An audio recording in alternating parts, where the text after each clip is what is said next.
მოგესალმებათ ინოვაციური ონლაინ პროექტი. მე ვარ თამარ მუღუნიშვილი და ეს არის ჩვენი ალგებრული ნაწილის 24 ვიდეო ლექცია. დღეს ჩვენ ვისაუბრებთ ვიეტის თეორემაზე, ასევე ვისწავლით ვიეტის თეორემის დამტკიცებას. თუ მოცემული გვაქვს კვადრატული განტოლება ax კვადრატს პლუს bx პლუს c უდრის 0-ს და ამავდროულად ვიცით რომ d მეტია 0-ზე, d რა არის გავიხსენოთ, ეს არის დისკრიმინანტი, რომელიც უდრის b-ს კვადრატს მინუს 4ac-ს. ანუ, როდესაც დისკრიმინანტი არის მეტი, ამ შემთხვევაში ჩვენი კვადრატული განტოლების ფესვების ჯამი, ანუ x1 დამატებული x2 ტოლი იქნება მინუს b შეფარდებული a-სთან, ხოლო x1 გამრავლებული x2-ზე ტოლი იქნება c შეფარდებული a-სთან. ახლა კი მოდით ვნახოთ დამტკიცება. როდესაც კვადრატულ განტოლებაში თუ კი გვაქვს მოცემული ax კვადრატს პლუს bx პლუს c უდრის 0-ს და ვიცით რომ დისკრიმინანტი მეტია 0-ზე, ამ შემთხვევაში x1, ანუ მისი ამონახსნი ტოლი იქნება მინუს b მინუს b-ს კვადრატს მინუს 4ac შეფარდებული 2a-სთან, ხოლო x2 ტოლი იქნება მინუს b პლუს ფესვი b-ს კვადრატს მინუს 4ac შეფარდებული 2a-სთან. მოდით შევკრიბოთ x1 და x2, დავწეროთ x1 დამატებული x2. ეს რას უდრის? შევკრიბოთ ორივე მხარე და რადგან ორივეს აქვს საერთო მნიშვნელი, პირდაპირ გავაერთმნიშვნელიანოთ. დავწეროთ მნიშვნელში 2a და შევიტანოთ მინუს b მინუს b-ს კვადრატს მინუს 4ac მინუს b-ს, აქაც გვექნება პლუს b-ს კვადრატს მინუს 4ac შეფარდებული რა თქმა უნდა 2a-სთან. ეს რისი ტოლი იქნება? შეგვიძლია გავაბათილოთ მინუს ფესვი b კვადრატს მინუს 4ac პლუს ფესვი b კვადრატს მინუს 4ac-სთან და დაგვრჩება მინუს b-ს მინუს b, ეს იქნება მინუს 2b შეფარდებული 2a-სთან და ეს აუცილებლად ტოლი იქნება. აქაც მრიცხვაშიც და მნიშვნელშიც ორები შეიკვეცება და დაგვრჩება მინუს b შეფარდებული a-სთან. ახლა კი დავწეროთ x1-სა და x2-ის ნამრავლი.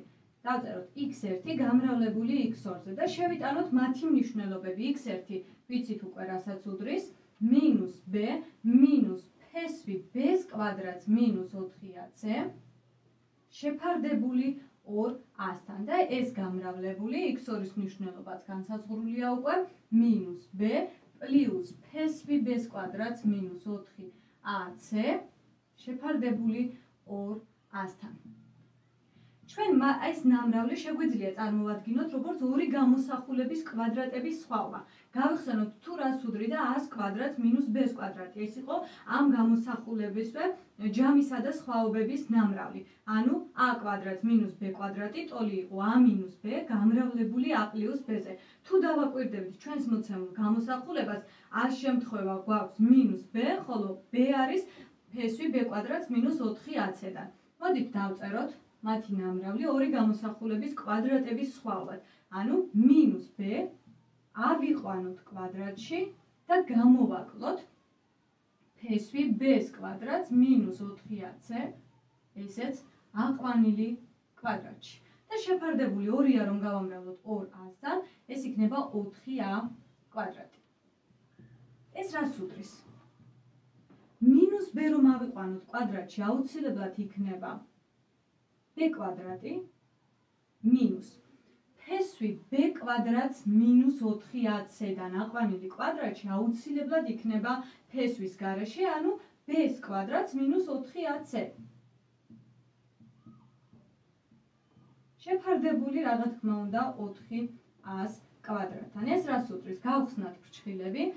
b-ს კვადრატს მინუს b-ს კვადრატი პლუს უკვე ამ შემთხვევაში 4ac შეფარდებული 4a-ს კვადრატთან. ეს უდრის მინუს b კვადრატი პლუს b კვადრატი შეგვიძლია გავაბათილოთ და იქნება 4ac შეფარდებული 4a-ს კვადრატთან.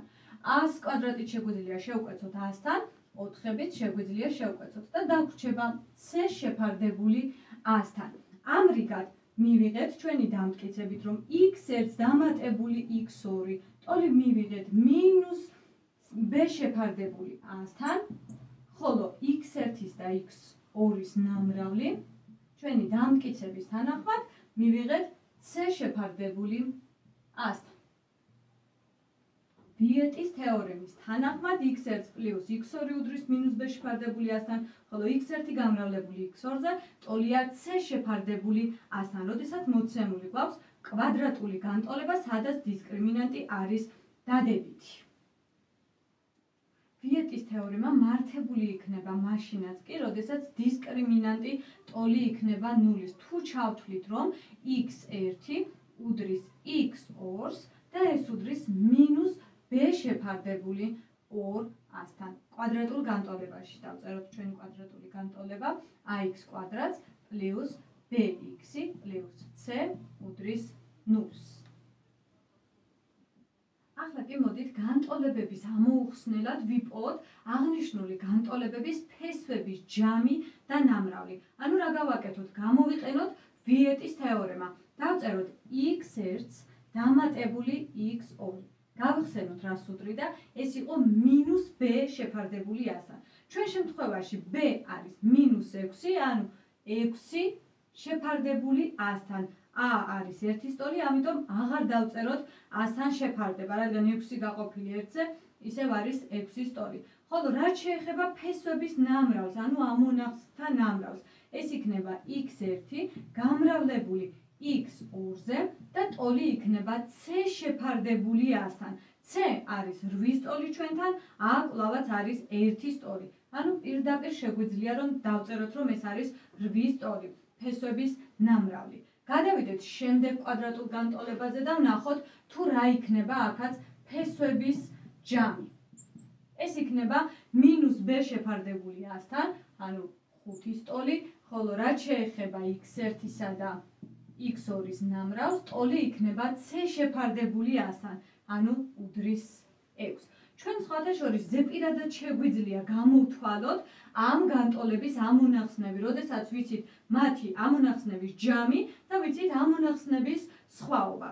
გადავიდეთ შემდეგ კვადრატულ განტოლებაზე და ვნახოთ თუ რას უდრის აქაც ფესვების ჯამი და ნამრავლი. x1 გამრავლებული x2-ზე ტოლი იქნება c შეფარდებული a-სთან, ანუ 2 შეფარდებული 3-თან, 2/3 ტოლი, ხოლო x1 დამატებული x2 ტოლი იქნება მინუს b შეფარდებული a-სთან, ანუ 7/3 ტოლი. ამ ვიდეო ლექციისთვის სულ ეს იყო. მომავალ შეხვედრამდე.